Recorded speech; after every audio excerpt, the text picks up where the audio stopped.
Hello. A woman phones me up about a month ago, and she's like, "Look, I want to take me and my kids paddleboarding and kayaking." And I say to her, like, "Well, that sounds great. I've got this little community project that we just so happen to have started up. Like, how about you sign up to that and hire out some gear?" And she was like, "Well, yeah, that's what I'm thinking. But the only problem is, can your stuff fit in the car? How do I pump it up? What about the tides? And how does a paddle work?" So I'm thinking to myself, oh my goodness, okay, this woman is a proper beginner. She's got no confidence whatsoever. So I said to her, okay, well, how about you and your family come out with me and my family, and we'll all just hang out on the harbour, and I'll show you some basics, because quite frankly, the basics is all I've got. And we meet up on the Saturday, and we have this amazing time with all the kids jumping off and on the paddle boards, and the kit's getting used, and we're talking. And as we're there, she's opening up, and she's talking about her divorce, how tough it is, and how she's coped. And she's talking about depression, and she's even saying, some days are harder than others, and actually even today it's been a real struggle to get me and my children ready just to do this. And I was sat there thinking, wow, it's amazing to be in this conversation, just a privilege to be with her. But why does she open up like that?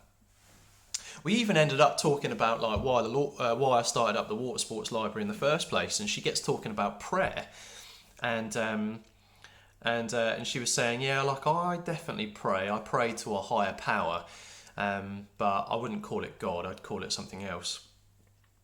And typically, I didn't have the mental agility right there and then to kind of sew up the gospel package and just hand it over to her.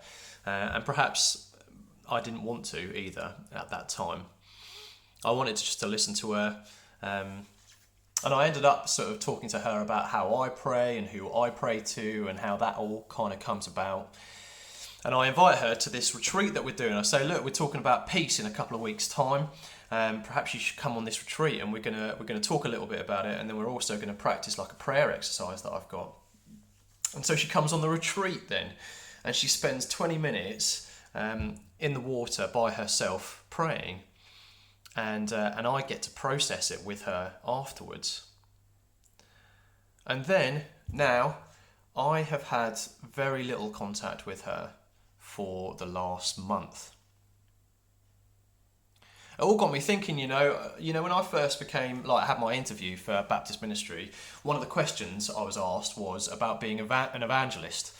And the question was, so John, you consider yourself to be an evangelist. How many people have you converted?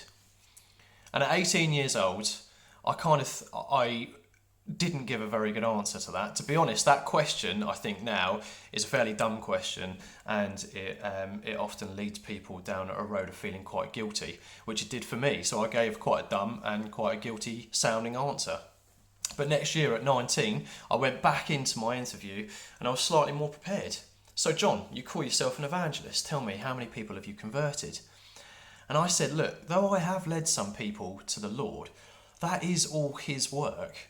And my job is simply to sow seeds wherever I go and whoever I'm with.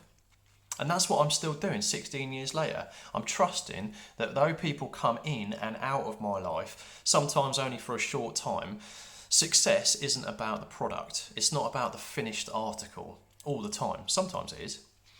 But it's about playing a part in that process, I've got these seeds of the gospel, and I've got these invitations to the kingdom, just like you do.